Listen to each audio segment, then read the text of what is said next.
How's it going, everybody? We're back for another edition of All In, where I'll pick a rock artist, I'll listen to the entire discography, and give my thoughts on it. The rules go like this. The band in question must have 5 or more studio albums. Cover albums can count. I generally don't talk about live or acoustic albums unless the tracks are original in that form. So, here we go. And tonight, in case you haven't read on your screen, we're going to do Van Halen. That's right. So, these guys are dating back to, they were active all the way back to, 1973. And, of course, you got Eddie and Alex Van Halen, the two brothers that formed the band, and then David Lee Roth behind the vocals. So, here we go. So, yeah, right here. First album. And these guys, they're sort of in a unique situation. Normally, after a band loses their original vocalist, it's done for. That's it. But, Van Halen, on the other hand, as you may well know, I consider them in, 2 different eras. I consider them, the David Lee Roth era and the Sammy Hagar era. And in both eras, they were good. Normally when they go on to a second lead singer, it's forget it. But here, they were very successful in both eras, which is real cool. There's not many other rock bands I can think of out there that had more than one lead vocalist and kept being successful. I guess to a point that Iron Maiden was. They had 3 different vocalists. Of course, Black Sabbath, they had many different lead vocalists, but they were pretty successful with their first 2. But yeah, so my first time hearing Van Halen, honestly, I can't really remember the first time I heard them, but kind of my early memories of hearing them was hearing the song Panama, and honestly, I don't remember the David Lee Roth era as being current, so to speak. I mainly remember the Sammy Hagar era being current. Starting with, 5150 and OU812. That's what I remember as current. Going as far back as that goes. But, as far as, your timeless stuff, I do remember the song Panama and Let's Talk About Love. They were pretty good tunes. Very timeless. But I never got to see them live or anything like that. No experiences like that. And honestly, when I was a kid, I really wasn't that heavily into them, other than, maybe hearing them on the radio once in a while. I didn't start buying their material until I was maybe in my 30s. I kind of started off on the greatest hits compilations and kind of moved on from there, and then I started sort of reverting back and buying some of their earlier albums. But yeah, let's talk about the whole discography at hand. So we start off. They have a total of 12 albums, spanning from the self-titled Van Halen album in 1978, the debut, all the way up to A Different Kind of Truth in 2012. And what's unique is David Lee Roth actually came back as vocalist a couple of times throughout these years. And then, of course, getting into the late 90s, we'll talk about it a little later, they did have a third vocalist in the band, which only lasted 1 album, but yeah, we'll talk about that here a little bit later in the video. So, starting off, let's talk about Van Halen, the self-titled album from 1978. So, we start off with Running with the Devil, very epic track. You got Eruption, You Really Got Me, which You Really Got Me is actually Kinks' cover. Ain't Talking About Love, yeah, that's one of the first ones I remember ever hearing. I'm the One, Jamie's Crying, which was real popular. Atomic Punk, Feel Your Love Tonight, Little Dreamer, Ice Cream Man, which that is a cover. I forget what band did it originally. I have to look on the wiki here. It's John Brim. I never heard the original, never heard of John Brim. And then you end with On Fire. Very heavy track. Love it. Great album. If I was a teenager in this time, you're damn right I'd have bought this on record or 8-track, or whatever the format was then that was popular. But yeah, real good album. Recommend it. So moving on to 1979, the very next year, we get Van Halen 2. Right here. Believe it or not, this is actually a thrift store find. So I bought it used, but glad I did. So here we have You're No Good, which actually is a cover. Who did they cover in that one? D.D. Warwick. So it's like another oldies cover. And you have Dancing That Away, Somebody Get Me a Doctor, damn good song. Bottoms Up, another good one. Out of Love Again, Light Up the Sky, Spanish Fly, DOA, that's a damn good song. And I may have mentioned this in the Steel Panther video, but yeah, Steel Panther did a cover of this as well. And they actually, when Steel Panther did that cover, they actually mimicked this album art right here on that cover. It was that and Beautiful Girls they redid. Which, of course, we got Woman in Love, and yeah, we end here with Beautiful Girls. But yeah, DOA and Beautiful Girls were Steel Panther covers that were done, but another damn good album, real solid, recommend it. I don't know which one I like better, to be honest, between them two. So then, moving on, the very next year after that, 1980, Women and Children First. And I don't have this one on physical. I listened to most of them off of the greatest hits, and I sort of downloaded like the rest of the tracks to it, so and put it all together. So we start off with And the Cradle Will Rock, Rock On. Everybody Wants Some, two damn good tracks off this album. Then you got Fools, Romeo Delight, Turn Tape Over. Tora Tora, instrumental. Loss of Control, Take Your Whiskey Home, Could This Be Magic, and A Simple Rhyme, Growth, which is a hidden track. And maybe I gotta play this a couple more times. I didn't like it as much as the first two, but still a damn solid album. Love it. So then, moving on to 1981. So they've been releasing like every year in this era here. So we have Fair Warning from 1981, like I said. And then we start off here with Mean Street. Damn good tune. How is that not even a single? That's what I want to know. Oh, it was. Never mind. It was a single in Europe, but I remember it being played like all over the rock stations. You got Dirty Moves, Center Swing, Hear About It Later, and then a really popular track here, Unchained. You got Push Comes to Shove. So Is This Love? That's another good one. Sunday Afternoon in the Park, instrumental, and One Foot Out the Door. And sort of like the last one, maybe I gotta listen to it a little more, but like definitely like the singles to it. Like Mean Street's a damn good song. Probably the best song off of that album in my opinion. But yeah, not bad at all. So then we move on to the very next year after that, Diver Down, right here. And this has a lot of covers to it, so I don't know. They still consider the original album. I don't know how. Like some people call it an EP, others call it like a cover album, but some of it's original too. So I don't know. So we have Where Have All the Good Times Gone? There we go, another Kinks cover. We have Hang 'Em High, Cathedral, which is instrumental, Secrets, Intruder, which then segues into Pretty Woman, which was covered by which was originally Roy Orbison. But they always played them two together on the radio, like Intruder and Pretty Woman. You have Dancing in the Street, which was Martha and the Vandellas. Then Little Guitars, Big Bad Bill, which is a Margaret Young cover. The Full Bug, and then Happy Trails, which is Roy Rogers and Dale Evans cover. So yeah, mostly a cover album, but has some original stuff to it. Still a damn good album. The remasters.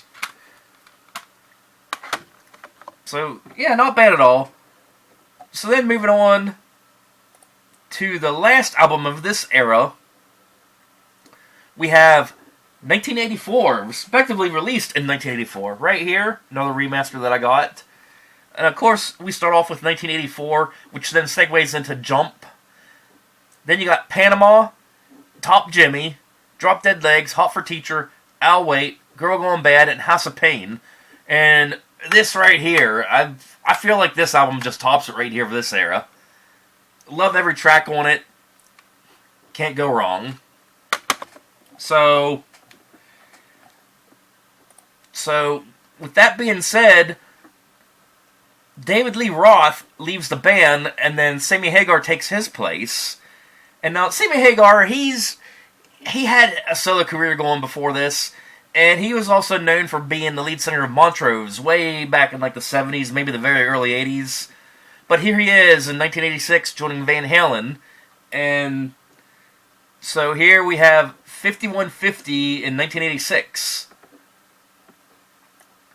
And I feel like this is where like they got a lot more pop friendly whenever Sammy Hagar came in there. But here we have Good Enough, very popular tune, Why Can't This Be Love, Get Up, Dreams, which was real popular, Summer Nights, Best of Both Worlds, Love Walks In, sort of a ballady type song, 5150 title track, and Inside. And it's still a pretty solid album. I kind of think of them in two different eras, you know, like almost as like two different bands. I kind of do this with Black Sabbath too, you know, depending on like which era we're talking about. So then moving along, 1988 we get OU 812 or OU 812, however you want to pronounce it. So we start off with Mine All Mine. Then we have When It's Love, which was real popular. And yeah, even the pop stations were playing them a lot in this era. You got AFU, Naturally Wired, Cabo Wabo, Source of Infection, Feel So Good. And I'm surprised that's not really a single. Or is it? Oh yeah, it is. It is. Then you have Finish What You Started, Black and Blue, another two more popular songs here. Then we have Sucker in a Three-Piece. And then, if you got the bonuses, or the bonus, you get Apocalyptical Blues, which was a Little Feat cover. So here we go. We're moving into the 90s now. So here we move on to 1991's For Unlawful Carnal Knowledge.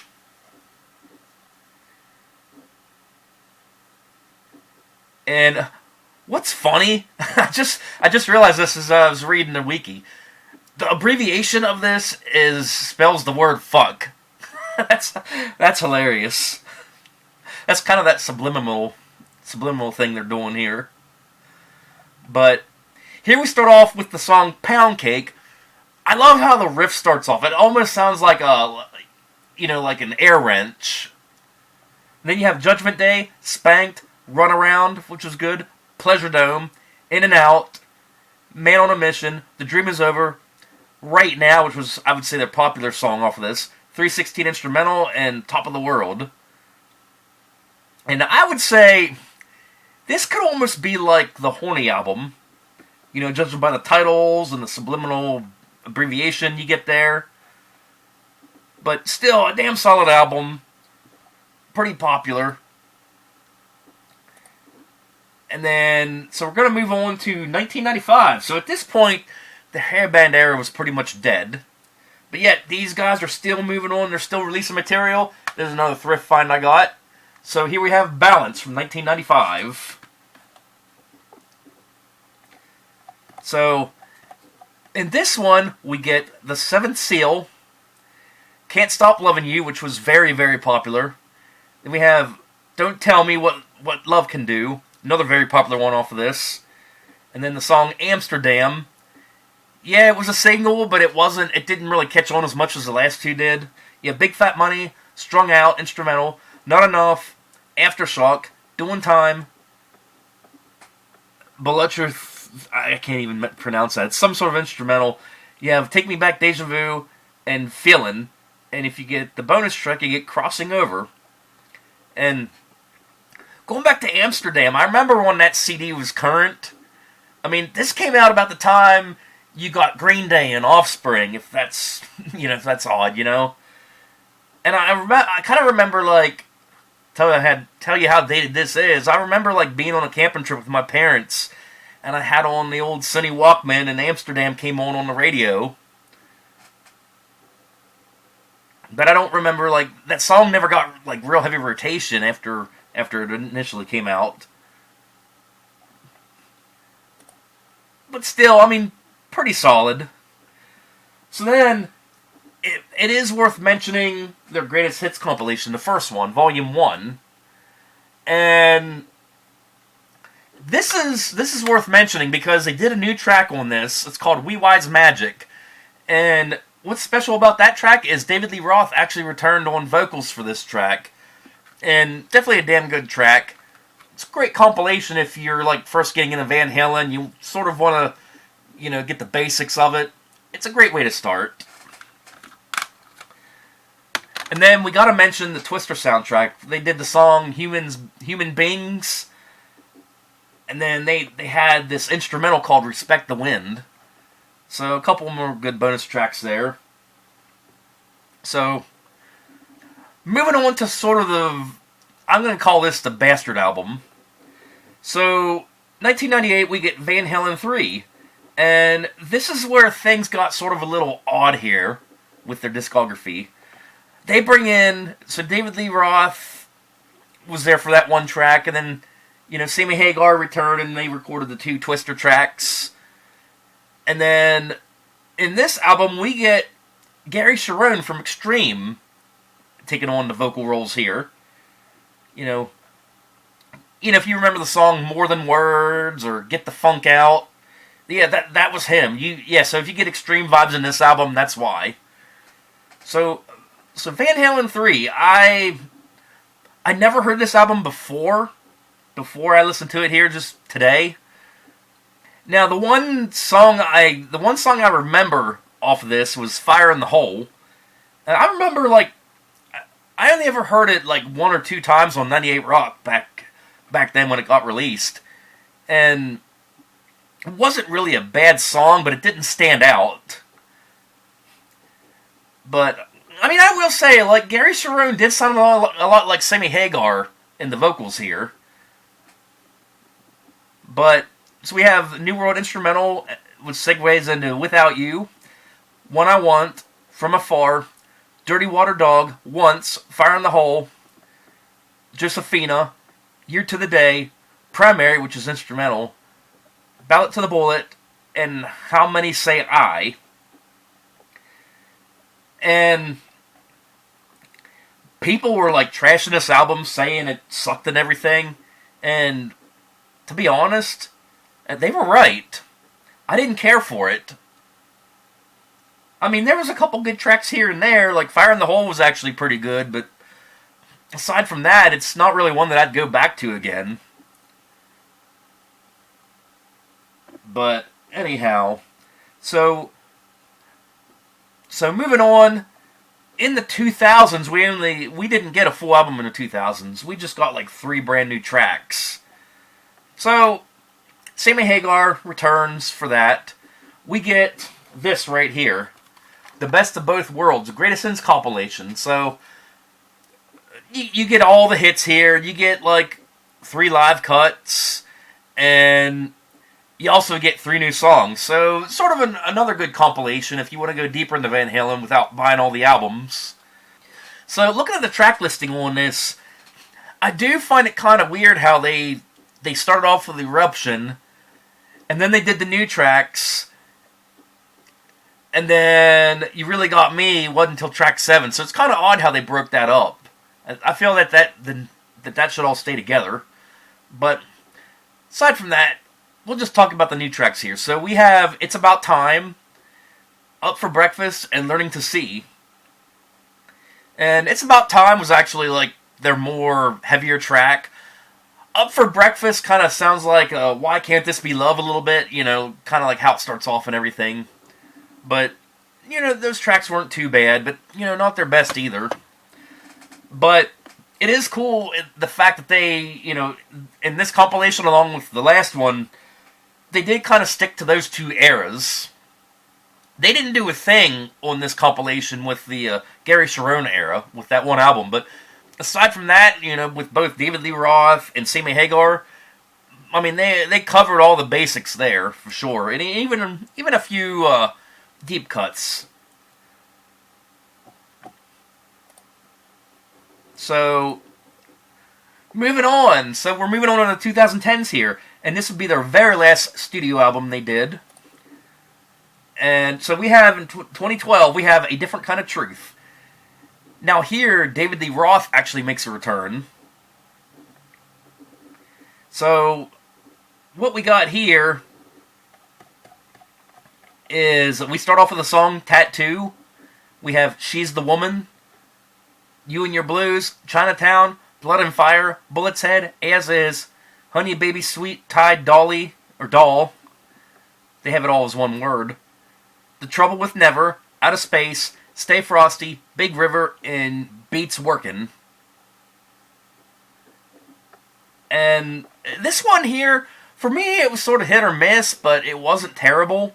I liked it way better than the Van Halen 3 album, that's for sure.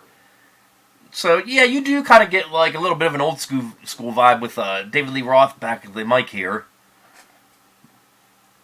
So, rating the albums. How are we going to break this up? I think, obviously, we're going to have to go David Lee Roth era. We'll go Sammy Hagar era. And then we'll have the last two in their own category. Since, you know, I feel like with their vocalists, they were sort of going through an identity crisis there. So, what do we got here? So, we have the first 6 albums in the David Lee Roth era, spanning from 78 to 84. I don't know. I would say my least favorite would probably be, I don't know, Women and Children First. Favorite in that era? Definitely 1984. I feel like they were like at their peak at this point. So then we go to the Sammy Hagar era, which is 4 albums spanning from 86 to 95. And I don't know, I'm gonna say, I would say Balance would be my least favorite, but I didn't hate it. It wasn't bad. My favorite, probably 5150.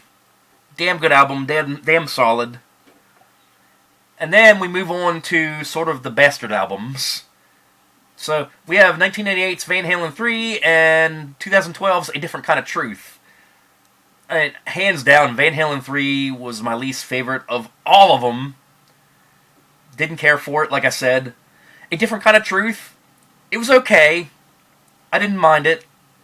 Sort of a nod to the earlier stuff, since they brought back the original vocalist. So, yeah, not too bad, if you want to listen to something different. So, yeah, there you have it. I hope you guys enjoyed this all-in featuring Van Halen. And, yeah, it's worth mentioning they did really keep it in the family, because you have the 2 brothers, Alex and Eddie Van Halen, which, rest in peace, Eddie. And even Eddie's son, Wolfgang Van Halen, he was involved in the band back in, like, the late 2000s and, like, 2020. So, I mean, that was cool that they kept it in the family. So, next week, we bring out probably one of the biggest legends in hard rock and heavy metal. So, tune in, find out who it is. We'll see ya.